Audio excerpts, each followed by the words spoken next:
Hello guys, welcome back to my YouTube channel. ঠিক আছে বিলাক অনাৰ ভিডিঅ' স্বাগতম কৰিছোঁ। আজি হৈছে বিশ্বকৰ্মা পূজা। ইণ্ডিয়াৰ সকলো কোম্পানী বা আপোনাৰ যদি ভাল ঘৰত এখন যদি গাড়ী আছে আপুনি হয়তো পূজা কৰিছে। অসমবাসী ৰাইজক মই মোৰ ফালৰ পৰা বিশ্বকৰ্মাৰ পূজাৰ আন্তৰিক শুভেচ্ছা জনাইছোঁ। আপোনালোকে কমেণ্ট বক্সত জনাব পাৰে।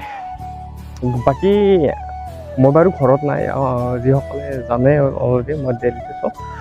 দিল্লীত এটা কোম্পানীত কাম কৰি আছোঁ আৰু সেই কোম্পানীটোত মানে কালি বিশ্বকৰ্মাৰ যিটো মণ্ডপ সেই মণ্ডপটো আমি ধুনীয়াকৈ কৰিলোঁ। এবাৰ বাৰু দেখুৱাই দিম যাই পালোঁ। মানে ইয়াত কেনেকুৱা হয়, আমাৰ পূজা চূজা কৰি কিনে ধুনীয়াকৈ পুৰোহিত গুচি যায়, পূজাৰী গুচি যায়, খানা পিনা খাই কিনে সেই কৰে আৰু বাকী ইয়াত কিবা ডিজে চিজে বজাই পূজা কৰি কিনে গুচি গৈছে। নাজানো আৰু হলি বিয়াৰ নিচিনা আৰু খাই আছে, ডিজে গান শুনি আছে, এনেকুৱা টাইম। বাকী দেখা নাছিলোঁ আৰু ফাৰ্ষ্ট টাইম দেখিছোঁ। মেচিনবিলাক অকণমান দেখুৱাই দিছোঁ, ভালকৈ ধুনীয়াকৈ লাগিছিলোঁ, মাছবিলাক ধুনীয়াকৈ মালিকাই দিছোঁ। এবাগে এইটো মানে পাত্তা খাতা হয়, এইবিলাক পাত্তা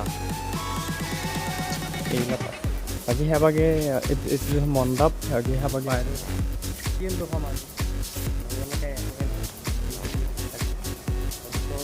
নাথাকিলে দেখোন খাই লওক আৰু ভিডিঅ'।